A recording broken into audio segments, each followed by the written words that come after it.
Hello, it's The Week in Art. I'm Ben Luke. In this last episode before the summer break, the UK election and the arts, a former Uffizi director's failed attempt to be mayor of Florence, and Hank Willis Thomas at Glastonbury.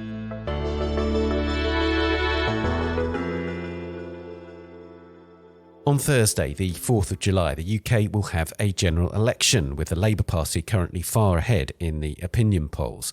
Dale Berning Sawa, a contributor to the art newspaper, joins me to reflect on the effects on culture of 14 years of Conservative or Conservative-led governments and what they and the other parties are promising regarding culture in their manifestos. In Florence, Italy, the former director of the Uffizi gallery, the German Eike Schmidt, has lost the race to be mayor of the city. I speak to our correspondent in Italy, James Imam, to find out what happened.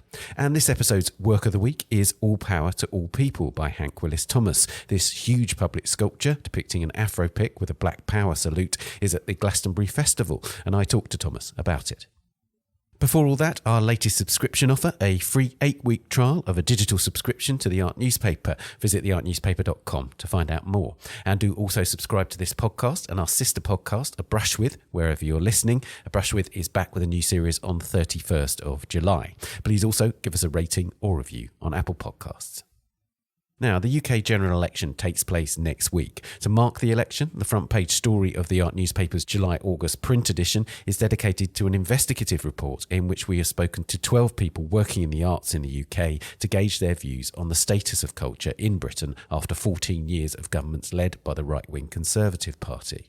The writer of the story is Dale Berning Sawa, a regular contributor to the Art Newspaper, who's also a commissioning editor for the online news site The Conversation, and I spoke to her about what she discovered and what the various parties competing for votes say about culture in their manifestos. Dale, for our front page story in the Art Newspaper for July and August, you've done a very long piece which really looks in depth about the arts in Britain, and obviously the visual arts are the main focus. You spoke to 12 people. What did they tell you? For the most part, they looked for positives, but were very negative. They thought that arts funding and arts education in particular have really suffered as a consequence largely of cuts due to austerity measures put in place after the 2008 banking crisis. And that's crucial, isn't it? Because there's a quote that you actually have in that very first paragraph of the piece, I think, which is a quote from Kate Oakley, who's a cultural policy scholar. And she says that the situation for the arts is disastrous when not near existential. Yeah, exactly.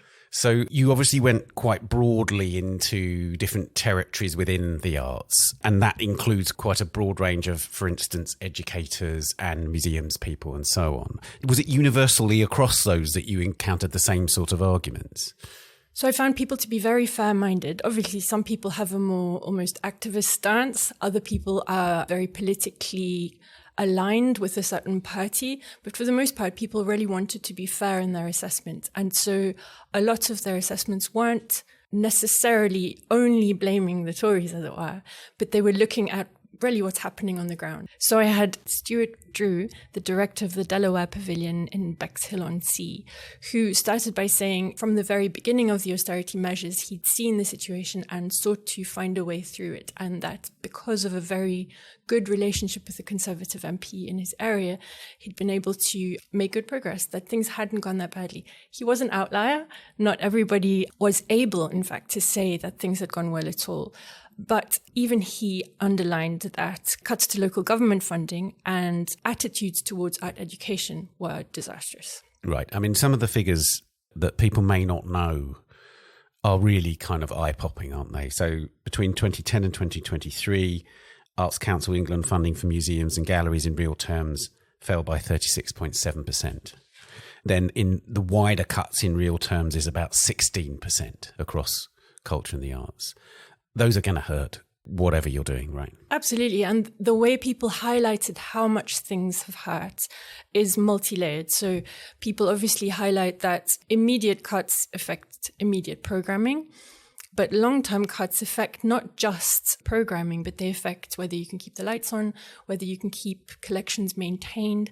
And then the knock-on effect of that is if a collection isn't maintained, if there's no registrar, for example, in a collection, any museum seeking to loan a work from that further down the line is going to struggle. One curator told me that in order to secure work for an exhibition, he would have needed to hire his own registrar as a freelancer to be able to go to that collection and assess whether the work was in a good state to be loaned out, because the institution no longer had their own registrar. So, and then his point was collections, regional collections and national collections, are seen as a way to guarantee the longevity of an artist's production for the future. But if collections are no longer maintained and everything around that, the impact is decades long. That's right. And I think that's the thing, that you get the idea that there's a sense in which a lot of the people that you were talking to are kind of been keeping afloat. They've been working really, really hard. But it's notable that Fiona Bradley, who's the director of the Fruit Market in Edinburgh, a really notable contemporary art space in Britain, says that they're basically at the limit, that they can do this, but they've pretty much maxed out in terms of how much they can draw from funders, lenders, donors, and so on. Absolutely. They are exhausted. She said that. Everyone's exhausted. So the director of Artis Mundi in Cardiff, Nigel Prince, he said that keeping Artis Mundi afloat, and he's only been in place since 2019, right? 2019, yeah. So keeping Artis Mundi afloat since then has been like trying to make 1 + 1 = 3. And I think it was him who said, I'm tired of the arts being told to be resilient or being lauded for their resilience. One of the things about that resilience is that it seems to me that they are craving somebody, a politician, to actually make the case for the arts. And there's a great quote from Lois Stronach of Metroland Cultures, where she says there needs to be a redefinition of arts and culture and what they do for society. That seems to be at the core of so many people's feelings, that there is no real widespread support in the political community, if you like, for the arts. I think at the highest level of government, that seems to be true. So lots of people were, again, very fair-minded. They'd be like, and other reports have highlighted that individual ministers, individual MPs have shown a personal interest and investment in the arts. But what lots of people highlighted was a lack of national vision for what the arts do for the UK. So they'll be quick to highlight the value in monetary terms. But Ben Wormsley, one of the cultural policy scholars that I spoke to, he said even that framing is problematic because it precludes all the other levels and facets and ways of valuing the arts in their contribution to society. And what lots of people said was this lack of vision has been notable for actually longer than just the Tories. People pointed back to New Labour. And in fact, Lois Stronach, who you mentioned, she said that for her, the guiding light is still the 1965 white paper that Gianni Lee wrote as the first Minister for the Arts. And I thought that was really interesting because no other white paper has been written since then. And that shows this lack of vision. Indeed. One of the ways in which that sort of wider lack of concern for the arts is palpable in the current government's kind of framing of it is in education. And you point out about the lack of support educationally for art subjects and so on, and how this is a sort of really indicative of the way that the arts are discarded in terms of policy making and in terms of seeing an enrichment of our cultural resources and how that affects the wider culture. There's a word that policy people often use, which is joined up, and I hate it as a term. Linguistically, it's dreadful, except that it actually makes sense when you think about the fact that if there is no overarching vision, then there isn't a mechanism to see how gentrification, how the housing crisis, how education policies all combine to squeeze the arts completely. There's no vision that says this all needs to be looked at because the impact is so terrible. So in arts education, there's no one actually paying attention. If you look at the manifestos, the Conservative manifesto in particular, there's no attention paid to the fact that the government has its own goals for how many creative jobs it wants in the future, and has said itself that creative education is necessary for that, but then kind of ignores the fact that so many schools no longer offer music at GCSE level, that GCSE arts subjects uptake has nearly halved, that A-levels arts uptake has also massively dropped, that arts and design teachers no longer want to be arts and design teachers. And so then scholars and museum directors, in fact, everyone I spoke to said this is dramatic. If people aren't being taught about art from the youngest age, how are they ever going to want to work in the arts? And of course, one of the manifestations of that is in public discourse around university courses, for instance. You will literally have government ministers describing art subjects as Mickey Mouse courses and so on. And at first, the framing of that has been, the courses that are ill-devised, that are badly thought through as money-making schemes or whatever. But actually, the courses that are really being affected and courses that have been lumped within all of those are literature courses or music departments. That's really scary. And then Fiona Bradley also made a really good point, I think, which is that when an arts scene, when the cultural fabric of our country is thriving, then the whole country thrives to a certain degree. It breeds a sort of creative feeling in the country. And she clearly sees an absence of that now. Yeah, she said that is a message that is no longer having an impact. And interestingly, educators, so Mandy Judrell, who's the Dean of the Faculty of Creative Arts and Communication at Falmouth Uni, she pointed out that even if you only were to stick with the economic framing that the Tory kind of approach to the arts has cleaved to, even there it doesn't make sense because the arts are massively important, not just for the creative industries, but for problem solving. So she was saying an artist who graduates from an art school, they might have 10 years of really struggling to get work. But during that time, they're not doing nothing. They're working for all kinds of people, doing all kinds of jobs, maybe several jobs at the same time, accruing so much critical thinking and creative problem solving and so many skills which are actually crucial to all sorts of things that we as a nation face. She mentioned AI and she mentioned the climate crisis in particular. And lots of people said that. It's a multi-layered thing where you're not just saying we need a vision for the arts that isn't only about money and the financial well-being of the country, but precisely also includes that. Yeah. And in essence, what we need then is a political party that's going to stand up and say the arts are important. Have you seen anything in the manifestos of the political parties which suggests that there is a priority in terms of culture? So the Conservative manifesto, firstly, the details are quite scant. It mentions the BBC, it mentions sports. It's always interesting to remember that arts and culture includes sports and pubs.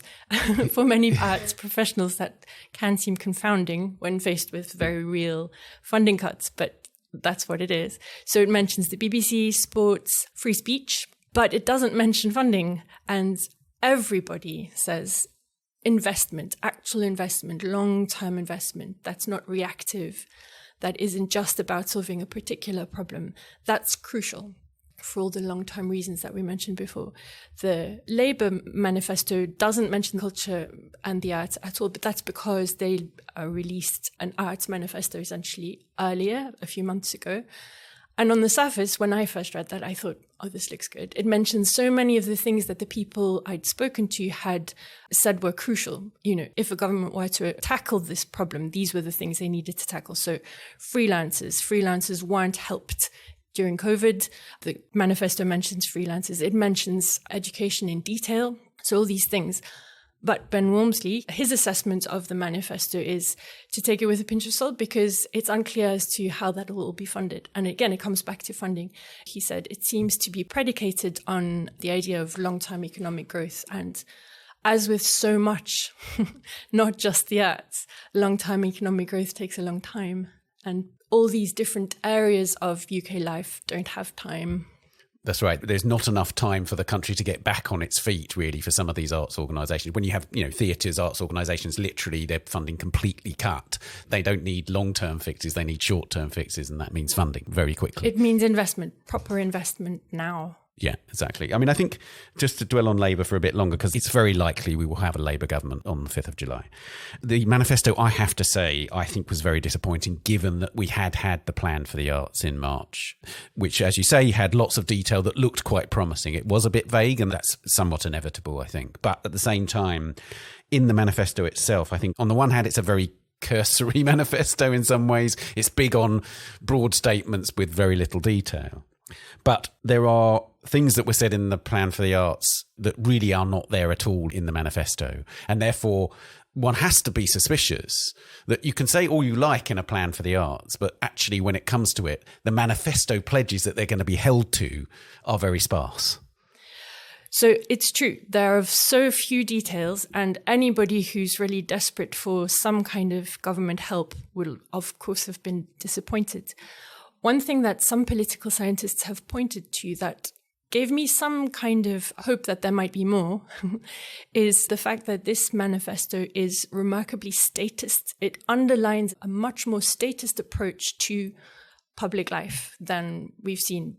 So Despina Alexiadou was writing in the conversation precisely about this. She was saying, and this wasn't about the arts because they're not mentioned, but she was highlighting energy and infrastructure and saying, this is a considerably more statist approach to public investment than we have seen in the UK.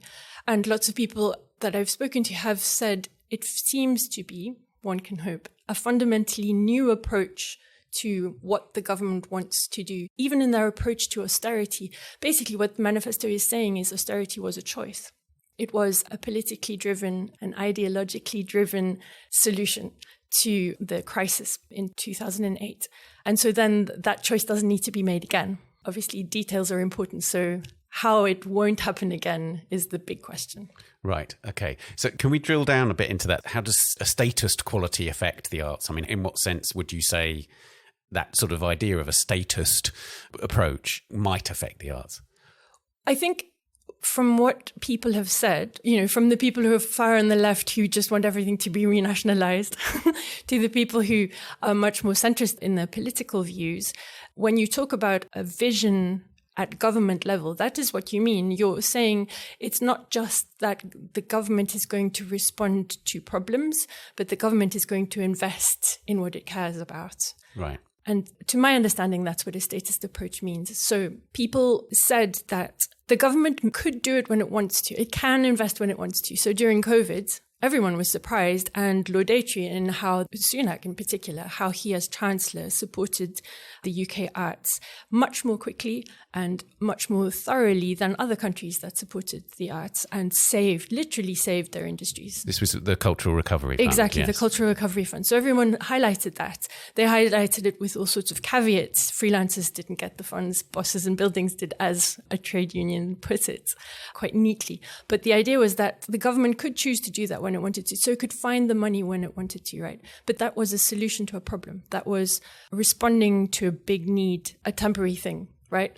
What people want to see is that level of choice in terms of funding for the long term, because the arts, to begin with, before they're in difficulty, the arts, to begin with, are central to their thinking. So I suppose quite what that looks like afterwards remains to be seen, but like artists need places to work. They need a guaranteed kind of income. Art courses need to be valued. So to my mind, a statist approach would be to stop deriding any kind of arts education and to make it important right from the beginning that children at every level have access to art, for example. It is obvious that the Green Party will not be the party of government on the 5th of July, but it seems to me that they are the ones that are making the biggest case for the arts in their manifesto. They want to fund the arts to the tune of 5 billion over the course of a government term, and that effectively would wipe out the effects of austerity on cultural institutions. Yeah. It seems to me that they are unafraid of making culture at the heart of what they do. Yeah. Do you think this is in any way likely to affect how other parties treat this subject? Can the Greens, in a way, lead an ideological discussion about the importance of culture? It depends on to what extent minority parties will have a representation in Parliament, how much they can drive debate, what clout they have, I guess, to frame it. Yeah, I wanted to focus on a couple of issues. You mentioned freelancers, and I think workers' rights within the arts is a big subject, as well as funding more generally. There are some of the manifestos which do mention this, but others just completely ignore it. It's not in the Labour manifesto, for instance, even though it was in the plan for the arts. But for instance, the Lib Dems do mention it. The Tories do mention it to a degree. They say that they want to protect workers' rights, but it's a hot issue, and some people are addressing it. Yeah, some people are addressing it. But again, it's how they're going to address it. You can mention it, but then you still have to actually fund it. And it needs a lot of funding, and it needs also legislation. You need to be able to guarantee a minimum wage, but the living wage that takes into account all the things that make freelancing so impossible, right? There's no consensus on those things. Just this week, there was a report on what artists face in terms of studio spaces, how many studio spaces are simply inaccessible to so many artists, that artists are spending 50% of their income, whatever it is, on just a space to work. And that obviously ignores the fact that housing generally costs just as much to cover. So how do you make work if your housing and your studio cost more than you earn? And then, of course, there's the issue of free museums, which would seem an open goal for most parties, just to reinforce that commitment to it. Interestingly, Labour, whose policy it was to make all national museums free, don't even mention free museums in the manifesto. You'd expect that to be something that would just easily slot in there, but even that is not in there. Some people mentioned the fact that there's a certain DIY approach to culture that has crept in, and that came before the Tories even. That was under New Labour already, this idea that the arts had to find ways to support themselves.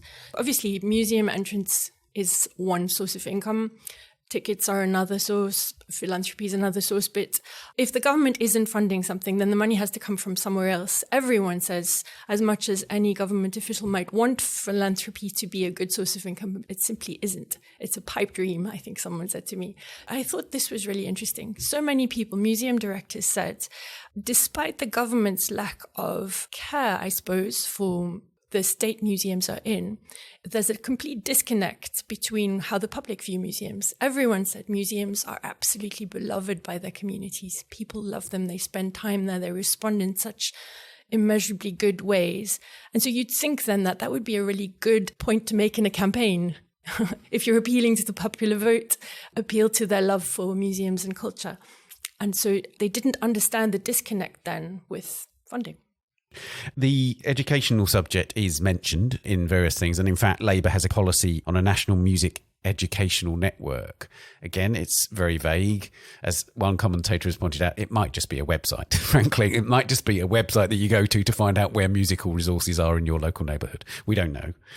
But interestingly, it's a national music educational network, but not a national arts education network. It's curious that even the terminology at this stage seems to show relatively little bold commitment to the arts. Absolutely.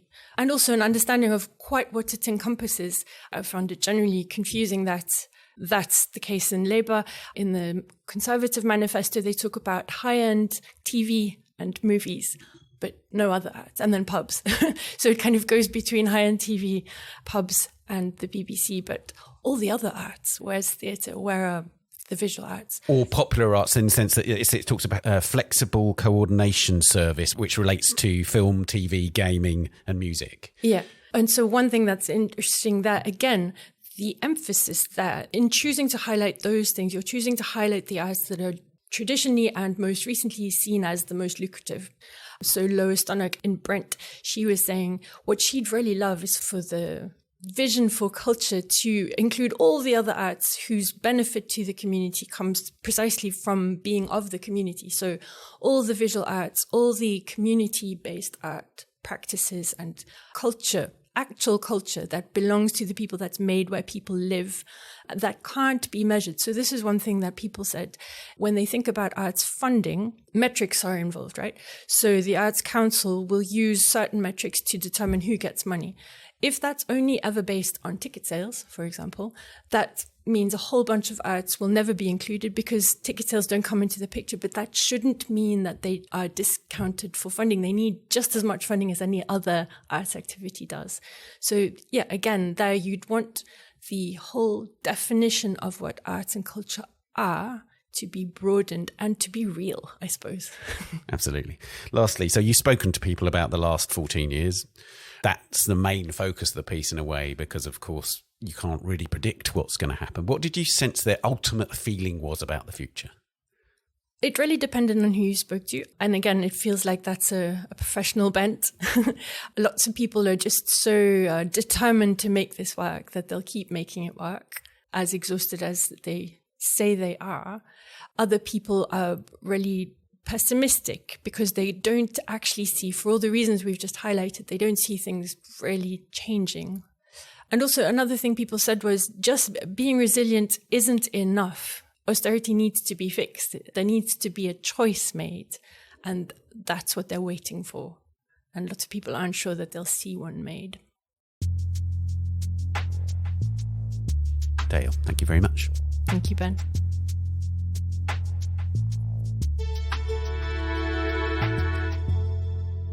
You can read Dale's article in the July-August print edition of the Art Newspaper, online at theartnewspaper.com or on our app. To read summaries of arts policies in the political parties' manifestos, visit the Campaign for the Arts website. Coming up, Eike Schmidt loses in the election for mayor of Florence and Hank Willis Thomas at Glastonbury. But first, here's this week's news bulletin.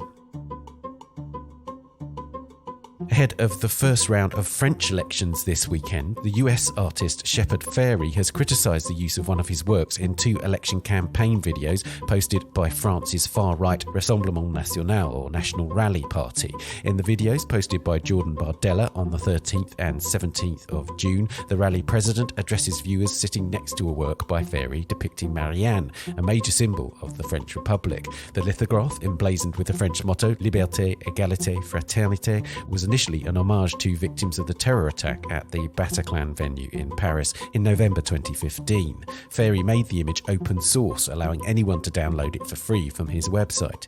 The artist told the French newspaper Le Monde, "The far right ruins the spirit of the imagery that is about fraternity and living together, giving a nationalistic interpretation that puts boundaries in place." The French president, Emmanuel Macron, used the same work during his 2017 presidential campaign. Rassemblement National did not respond to a request for comment.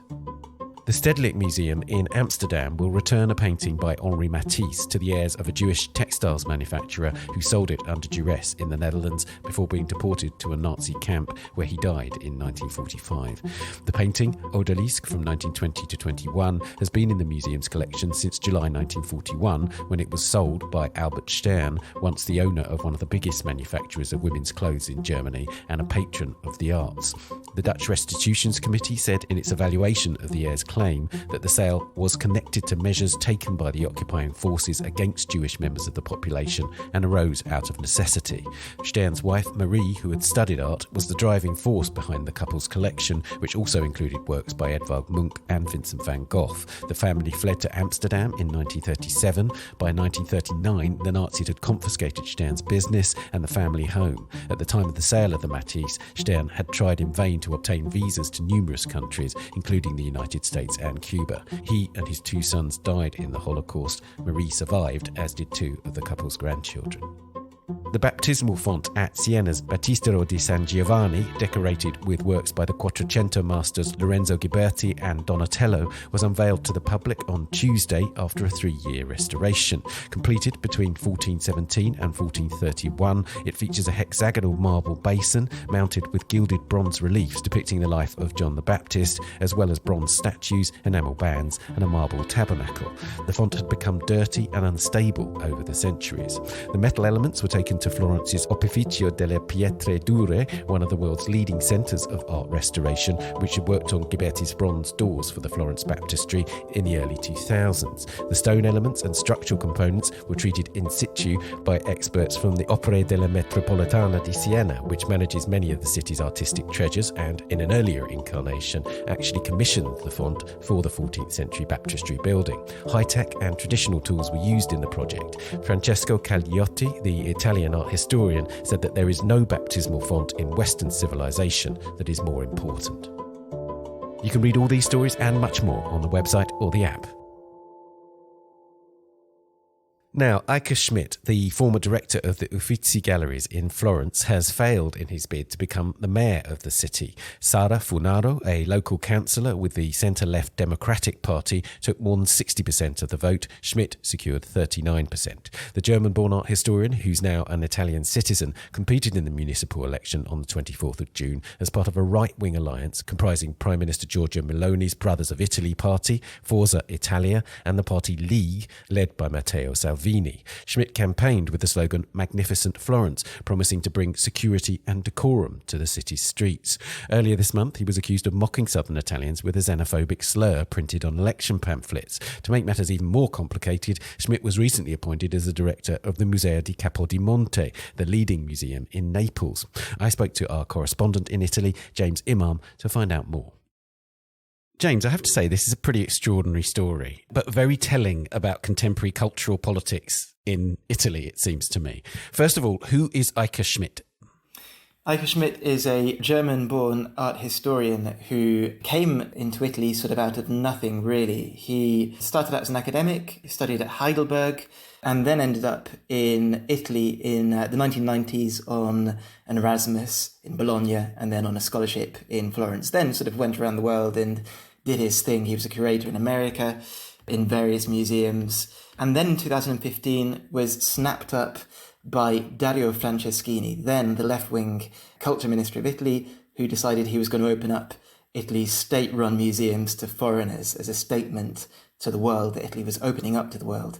And Eike Schmidt was one of the cohort that came in then. He wasn't particularly well known at the time, but I think of all of the international directors that were appointed then, that was 7 directors of the 20 that were brought in that year, I think he is the one that has really stood out for his outstanding work in really modernising the Uffizi, once a crusty, dusty museum run by state bureaucrats that has now become, a museum that's very well known for its intelligent marketing through social media, its use of influencers to draw crowds, and its very bright curating. Okay, so the next step, before we get onto the politics, is the fact that there was a reshuffle, and it's ended up with Eike Schmidt being in Naples. So he's now at the Capodimonte Museum in Naples. So how did he get there? He survived when his international colleagues did not, because in the meantime we've had a change of government.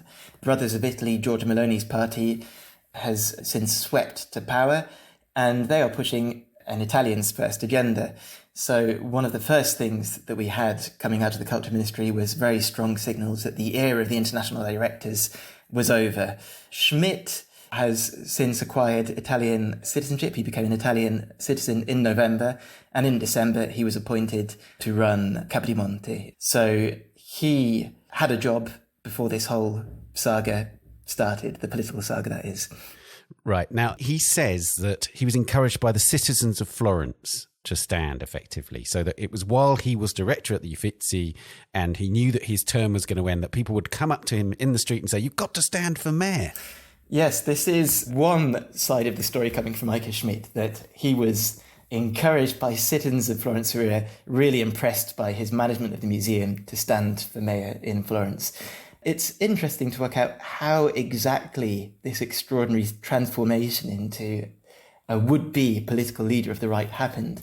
I remember reporting on Schmidt over the summer in August, and, there were all sorts of things related to law and order that he was speaking out about. So, for example, there were 2 German tourists who were caught by the police after spray painting part of the Vasari corridor, which is part of the Uffizi museums. And I remember him sort of lashing out at the then left-wing mayor of Florence, lambasting him for his lack of grip on law and order and saying more needed to be done. And there's a very bizarre sort of exchange between the two about what needed to be done in order to stop vandalism in Florence. I remember thinking at the time, why is he lashing out all the time at Nardella? It's something he'd always done, but there was really a peak. So the penny sort of dropped when in September people started speaking about the possibility, rumours were swirling about the fact that he would stand for Brothers of Italy as their candidate in these elections.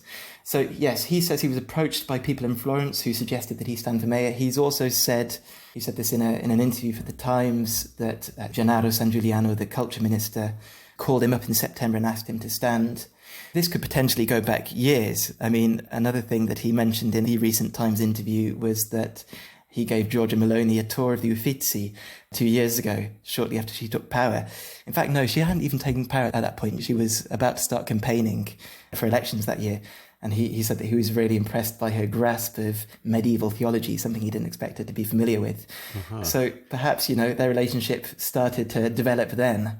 My impression is that this is an ambitious man who has perhaps been developing political ambitions for a while. And who knows if over time we'll get a bit more clarity about how exactly this transformation occurred. Let's talk a bit more about what he was standing on for mayor. So the slogan of this was Magnificent Florence. We all want a magnificent Florence. We all think Florence is magnificent. There's nothing in particular that is disturbing about that, or particularly right-wing necessarily, but there are sort of means by which it can be associated with the wider programme of the Brothers in Italy government, right? Yes, Brothers of Italy is, at least domestically, a very culturally conservative party. You might even say sort of nostalgic. Brothers of Italy's critics often, accuse the party of fascist nostalgia, for example.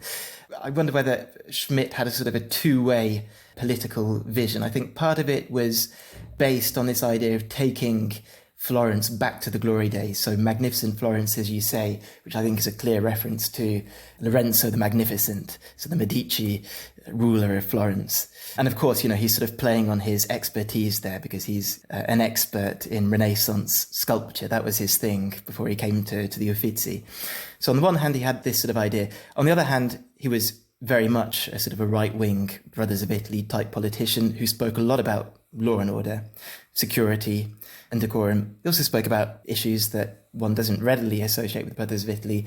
So he spoke about the need for more nature in Florence, the idea that there were too many tourists in Florence. Tourists need to be encouraged to see other parts of the city. And I think one of the most telling things that he did was that he sort of tapped into, according to some critics, into an underlying sort of xenophobia in Italy, which is probably less associated with the Brothers of Italy and more with the League. This is Salvini's party, which of course is part of the ruling coalition in Italy. You're going to have to explain this rather arcane reference, which got called xenophobic for us, because he said that Florence is not Torre del Greco. What did that mean? Yes, so Florence is not Torre del Greco. This was something that he had printed on one of his election pamphlets, which was, on the face of it, not a particularly offensive thing to write. This was a pamphlet in which he was calling for more trees to be inserted into the city of Florence, and he was sort of criticising the current administration for bringing in what he saw as trees that weren't suitable for Florence. So in particular, there was a bunch of orange trees that were planted on a street in Florence. And he sort of said, this was ridiculous. In this pamphlet, he said, we need trees that are suitable for Florence. Florence is not Torre del Greco. Torre del Greco is a small town very near to Naples, which is most famous for being a haven of the Camorra, so the mafia in the Campania region. This was sort of construed by many as a bit of a xenophobic dog whistle. And I think to understand this, one needs to take into account the sort of the north-south divide in Italy. Traditionally, the industrial north of Italy has been the wealthy, well-to-do part of Italy. The south, agrarian, agricultural, relatively poor, blighted by issues with the mafia. Southerners have been sort of criticised and looked down upon by their wealthier northern neighbours. So Florence is not Torre del Greco was immediately jumped on by people, including the mayor of Torre del Greco, who described this as sleazy propaganda and very clearly anti-Southerner. It's important to say that Salvini is one of the people that has really encouraged that kind of view of Southerners from Northern Italians, right? Didn't he say something about the stench of Southern Italy? He's been particularly appallingly rude about that. Yeah. So Salvini's party, the League, has gone through a rebranding. It's now the League, and it was rebranded in order to appeal to all of Italy. But traditionally, it was born as the Northern League, and it was a separatist party. And, their idea was wealthy northern Italy needs to be separate from the south of Italy because the south of Italy is too much of a weight for us. It doesn't produce enough in the way of GDP and we can no longer support them. So yes, Salvini has in the past really cultivated this anti-Southern feeling. And he said a number of things that have been, very, very openly xenophobic towards Southerners, including, yes, there was this video of him in 2009 chanting, "Smell that stench, here come the Neapolitans." So I wonder whether, yes, this phrase was a way of tapping into perhaps that fan base of Salvini voters, of which there probably aren't very many in Florence because it's a city that has basically always been left-wing, has voted communist parties, socialist parties for the last 40 years and, was recently described as the last bastion of the left. Right, okay. And so how did Schmidt respond in the campaign to those accusations? Did he come back and hitting hard? Did he just dismiss it? What was his response? Schmidt very quickly dismissed that and pointed out that all of his many detractors on that particular point were from the left and painted this as a bit of a left-wing stitch-up. Yes, and I think he was absolutely aware from the start that he was fighting an uphill battle. I mean, as soon as this was announced in April, the pundits were predicting that Schmidt would probably face Funaro, his left-wing opponent, in a runoff and would lose, but was absolutely determined, I think, to set up his political career, which is something that he's done. And indeed, he did lose. He lost by 20 points, effectively. There was points where it was regarded as being a little closer, but it was quite a big margin between them, of the kind that actually some of the early reports was sort of predicting, basically. Yes, so Schmidt has lost. He has presented this as a victory, but the way he was standing as an independent candidate, a small technicality. So I think this is worth pointing out because he was very keen to distance himself from the hard right, despite the fact that he was backed by them and depended on their backing in order to run.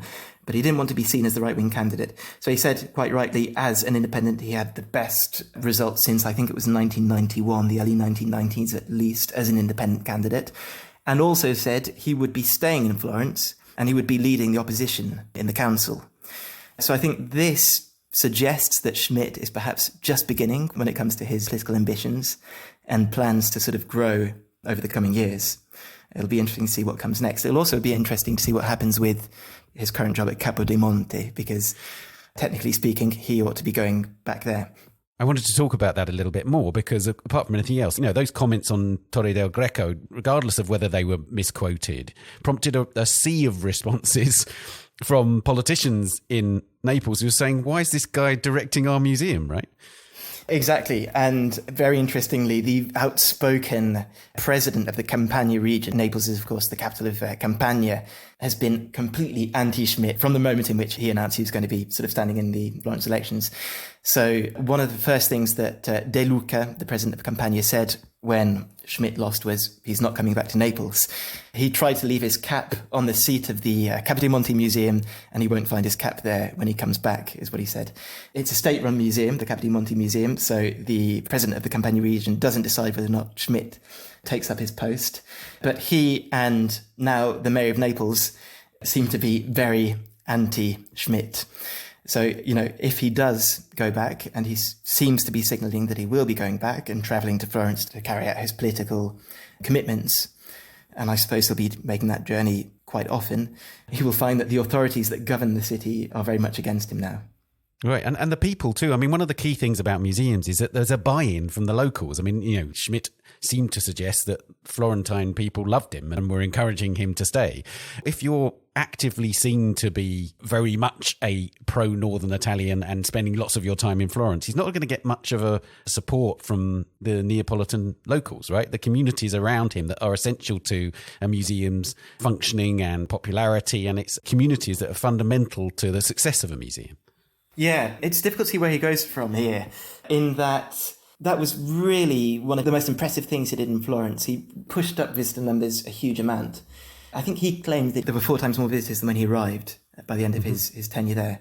Now, one of the things that I've seen floated by an art newspaper here, Art Tribune in Italy, is that perhaps the culture ministry will try and make his life a little bit easier and they'll try and find him a post in Florence. So the Galleria dell'Accademia now has a vacant position. Cecil Holberg, another German who ran that museum, is one of the many foreigners that was axed by the current minister. So they're looking for a director. I have to say, I can't really imagine the hyper-ambitious Schmidt, having just finished leading the most important museum in Italy, taking the reins at a lesser museum in Florence. I'm not sure if that will happen. Another thing I've seen suggested is that perhaps the culture ministry will find him a position as a sort of a bureaucrat. There's just been a big reorganisation behind the scenes at the culture ministry, and there are now 4 new departments to run. Will Schmidt take over one of those? Again, I think he is really riding high as a sort of a popular figure in the public eye. Will he be wanting to take up an administrative role at the ministry? I'm not sure about that either. So perhaps he will settle for Capodimonte. If anybody can turn around his fortunes, perhaps it is Schmidt. Maybe this is just the sort of challenge he needs, making what looks like a very difficult situation on the face of it, turning that into some sort of triumph. And lastly, it does prove what you have said all along when we've spoken to you on this podcast, that culture is a real battleground for this Italian government. It's something that they take very seriously and they can instrumentalise with great effect. Yeah, so the government has placed a large number of allies, basically, at the top of artistic institutions. One example of that is Buttafuoco, who is made the president of the Venice Biennale. He led for a short period, the youth wing of the predecessor to Brothers of Italy, a post-fascist party. So there have been a number of these appointments, and perhaps what we're starting to see now is that, yes, museums are becoming an incubator for political talent. This is well-trodden territory. Of course, Vittorio Sgarbi, a man who made his name as an art critic and rose through the political ranks, especially under Berlusconi. There's an example of somebody that has stepped from the art world into politics quite seamlessly and has been arguably just as successful in politics as he was in art. So this is not unprecedented. I have to say, I think Schmidt is probably in politics for the long run now. I can't see him bowing out here. James, thank you so much for joining us. Thank you very much.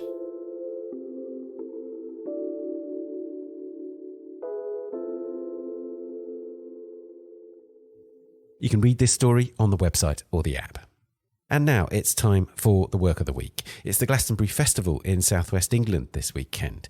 As well as headliners, including Coldplay and SZA, the festival will include a major public sculpture by Hank Willis Thomas. The US artist has been chosen to launch a new public art programme, Level Ground, an organisation that aims, in its own words, to create a fairer, more inclusive and more representative landscape for public art. Thomas's bronze sculpture is called All Power for All People and features a vastly enlarged Afro pick used to style Afro hair and also worn as an adornment. This particular design features a raised fist embodying the salute used by the Black Panthers in their civil rights campaigns of the 1960s and 1970s. I spoke to Thomas about the work. Hank, when I first saw your sculpture, I thought it might be something that you'd invented, that you created from your imagination, but actually it's a real thing, and it's important to state that. There was a Afro pick which looked like this.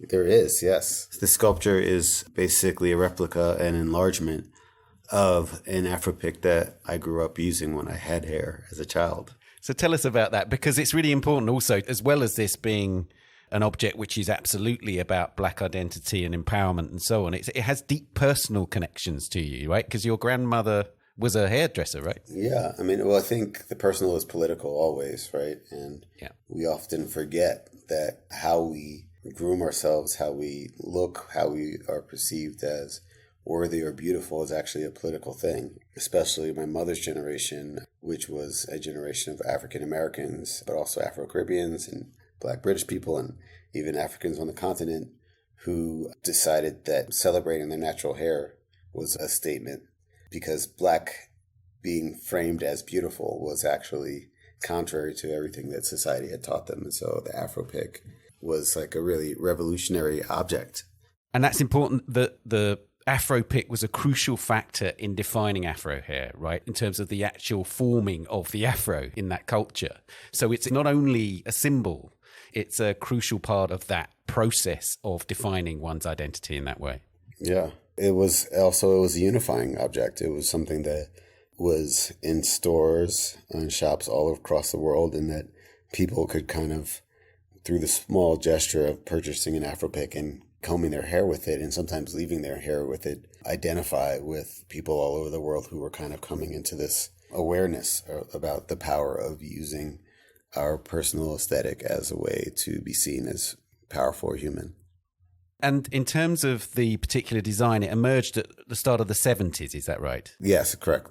And it was widely circulated. This was something that was used as a symbol and, as you say, as an adornment right from that period. And again, that has a link back to your personal story, and the personal was political, because your dad was a Black Panther, right? Yeah, my dad was a Black Panther, but he was a Black Panther before. I was born in 1976, and I think he stopped being a Panther around that same time. Right. But I definitely remember, though, being 3 or 4 years old, and there being like these metal combs with the fist on the handle, and not quite understanding, like, what is it, because you have to grab the fist to pick the hair? I didn't quite understand the relationship between the fist and the actually practical use of the object. And only later, when I kind of grew up and I started to learn more about the world, and I started to see that there was more to the story, that there's nothing that's actually popular in our lives that isn't a result of a much larger political framework.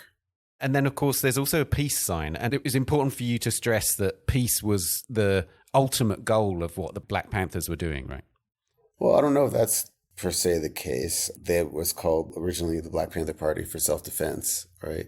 And I think there was definitely from the beginning a misinterpretation of the framework of the term Black Power that Stokely Carmichael was credited with coining, because there was this idea that, Black people did not have power anywhere. So if there was some framework where Black people could have power, they would be on the same level or playing field as everyone else. And so there were people like Fred Hampton Jr., who was a Black Panther in Chicago, who talked about, white power for white people. I want brown power for brown people, red power for red people, yellow power for yellow people, and black power for black people. Of course, we wouldn't use those same terminologies today.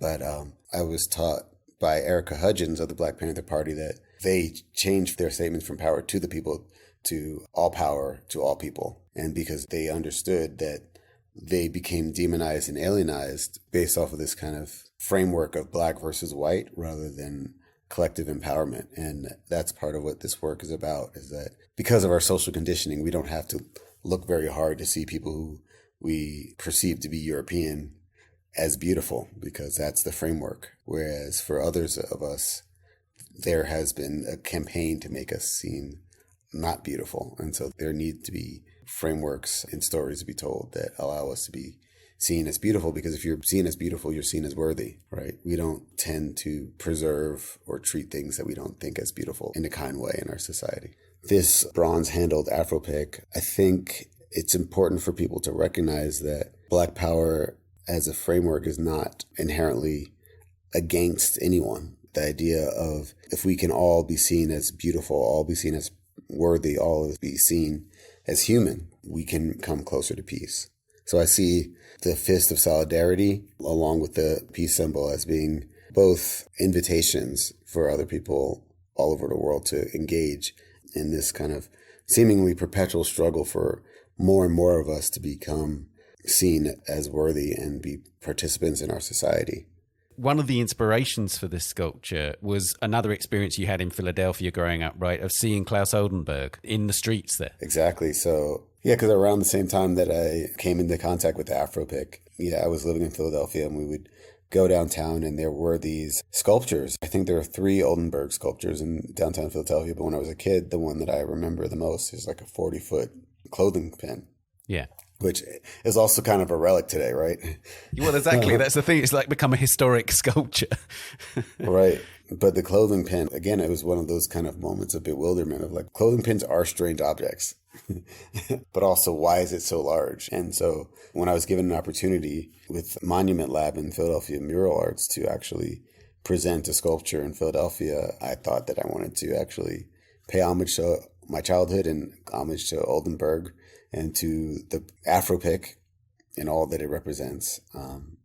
And that was really an amazing opportunity to kind of do that. So it's so exciting to actually, 7 years later, having seen these Afro picks be installed mostly all over the United States, but I think once in Canada, and this is the first time that I think it's crossed the pond. No, well, that's not true. Also, like it was at Frieze, wasn't it? At Frieze, but like this tour, I should say, is of the past like 9 months has been like really amazing. And also we had in South Africa. So this past year, look, we're going worldwide. You're doing a world tour. Yeah. The interesting thing, I guess, about seeing Claes Oldenburg's sculpture in the street was, of course, it's a public sculpture. And I wonder if seeing that and having that experience convinced you that public sculpture can have a particular power that's perhaps not available to works which are in museums or commercial galleries. Do you think that gave you an appetite for making public sculpture, seeing things like that? I wouldn't say that seeing Oldenburg did, because at 4 years old, I didn't know who Oldenburg was. Right? Okay, so, right. I did go to high school in Washington, D.C., and I grew up in New York mostly, so the Statue of Liberty. But then in D.C., there's the Jefferson Memorial, the Lincoln Memorial, the Washington Monument, the Vietnam War Memorial. These were public structures that I would visit regularly as a teenager. And they really influenced me because I realized that public space is a landscape for storytelling. And so I really wanted to, in my own practice, do things within the studio, but also realize that the greatest audiences that aren't choosing per se to engage, that are happening by something in their everyday life. Much like I happen around Confederate monuments or all kinds of other monuments that I don't know if I would choose to One of the great things about it being presented in Glastonbury now is that we're on the brink of a general election. And I know that you, for instance, displayed this sculpture in the US ahead of that very divisive election there in 2020. And there is a very divisive election happening right now in the UK. It's important, isn't it, that art engages with politics in these forums at this point, right? I think there's a danger, frankly, in doing something in moments like these where people are constantly looking for enemies, looking for people, for things to divide around. And that's why I think it's also important to recognize how symbols that sometimes seem to be exclusionary to us actually are invitations. What I know is that white power has always been about exclusivity and black power has always been about inclusivity. It was always an intersection of people from various backgrounds, various political agendas who were in support of movements that advanced the lives of black people. And as you know, in England, prior to immigration, race was in the tongue, right? My father-in-law is from Essex, and there's very clear when I am in England with him, the way that people relate to him based off of just the tone of his voice. Right. Or when we think about Ireland and both historically and in some ways now, there are class systems. And so there's a really powerful artist named Sunil Gupta, a black British artist of South Asian descent. And he talked about blackness as being more about a relationship to power than it is about a skin color or anything else. And so while I think having work like All Power to All People is actually critical and important in this time so that we don't forget about all of the ways that we need to come together and all the kind of different methods that take place, that we also make sure we tell the story of it correctly. And also, apart from anything else, one of the things about Glastonbury is that over the years, it's become a massive commercial festival as much as anything else. You know, it is extraordinary in its scale and so on now. But one of the key things is it was born from radicalism. And it seems to me to be presenting this sculpture there now is an important link to those roots, to the radical roots of this festival. Yeah, it's such an iconic festival. And I'm so humbled, frankly, to have my work on a stage there. You know, it's like mind blowing. You know, my work's at Glastonbury, like, you know, what? And so I think even the acknowledgement that visual arts and visual artists are important to the story is really exciting. Well, Hank, thank you so much for joining us. Oh, thank you.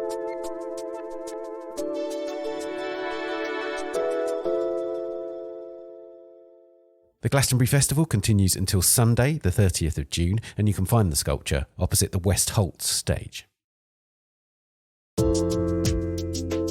And that's it for this episode, and indeed this season. You can find us on X, formerly Twitter, at Tan Audio, and on Facebook, Instagram, and Threads. The Week in Art is produced by Julia Michalska, Alexander Morrison, and David Clack. And David's also the editor and sound designer. Thanks also to Daniela Hathaway and to our guests, Dale, James, and Hank.